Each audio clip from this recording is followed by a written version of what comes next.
बड़े मेला है किस्मत रा मिठा जे गलती गोवे थी में सा मिठा मिन माफ करे छदना लेला।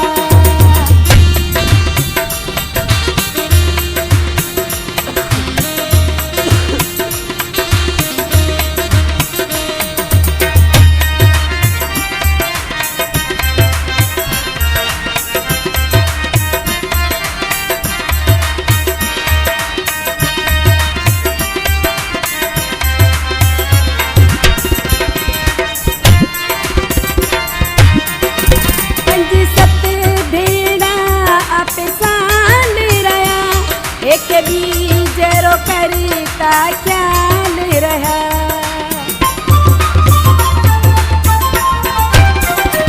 पंज सत भेड़ा आप साल रहा एक भी जरो करता ख्याल रहा कदा को नी विसरी ताजी वफा मिन माफ करे छदना लेला।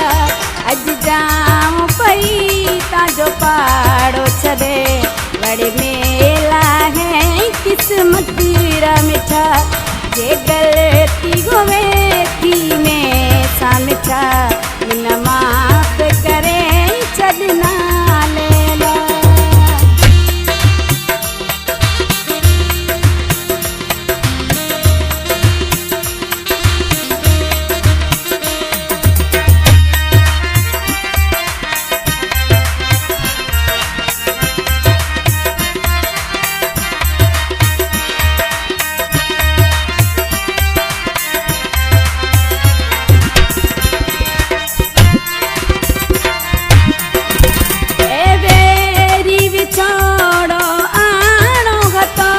मिन्नते साड़े गो जानो हतो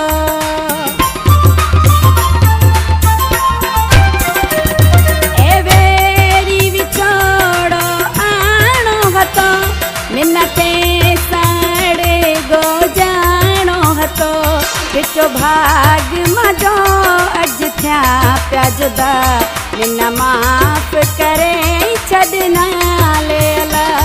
अज जाऊं पई ताजो पाड़ो छदे बड़े में